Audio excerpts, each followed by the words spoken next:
Age 21.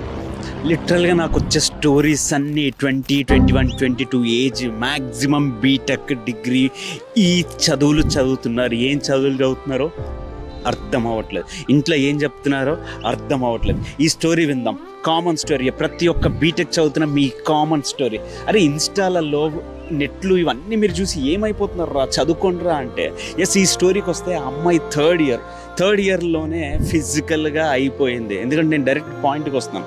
Yes, పరిచయం అయింది, అంతా బాగానే ఉన్నారు, ఫిజికల్గా అయినారు. ఆ తర్వాత ఏమైంది అని అంటే ఏదో ఒక గొడవలో ఈ అమ్మాయి అబ్బాయిని అన్నదంటే, అరే డోంట్ లై రే అని అంటే, నువ్వు నన్ను రా అంటావా అని చెప్పేసి బ్లాక్ చేయడము, దూరం పెట్టడం. ఎందుకు తెలుసా ఇవన్నీ రీజన్స్? ఒక్కసారి మీరు ఫిజికల్గా కనెక్ట్ అయితే కనుక అంతే, అధికారం వచ్చినట్టు పిచ్చినా కొడుకుల్లా బిహేవ్ చేస్తారు. దానికి ఇప్పుడు ఈ అమ్మాయి 21 ఇయర్స్కి నేను సూసైడ్ చేసుకుంటాను అని ఇంట్లో పేరెంట్స్కి చెప్పలేక వాళ్ళ మదర్ కూడా ఫ్రెండ్స్గా ఉండండి, ఇవన్నీ పెట్టొద్దు అని అంది. ఇప్పుడు ఈ అమ్మాయి నేను చనిపోతానన్నా ఉండాలనిపించట్లేదు, వాడు నాతో మాట్లాడట్లేదు, నన్ను బ్లాక్ చేస్తున్నాడు, లైఫ్ లాంగ్ ఫ్రెండ్ లాగా ఉంటాడంట, లైఫ్ ఫ్యూచర్ రాడు అని అంట. సో సజెషన్ ఇవ్వండి, ఏం చేయాలంటుంది? ఏం చేయమంటారు ఏంటిది? Be strong. లైఫ్లో 21 నువ్వంటే వాడికి ఏందో చూపెట్టాలి. ఫిజికల్గా మెంటల్గా స్ట్రాంగ్ అవ్వు. డిప్రెషన్లోకి వెళ్ళిపోతుందంటే ఇంత హైట్స్ వెళ్ళింది అనేలాగా మెచ్చుకునేలాగా చెయ్యి. అప్పుడే కదా వాడు నిన్ను చూసి కుళ్ళుకొని చావాలి, తప్ప నువ్వు చావకూడదమ్మా.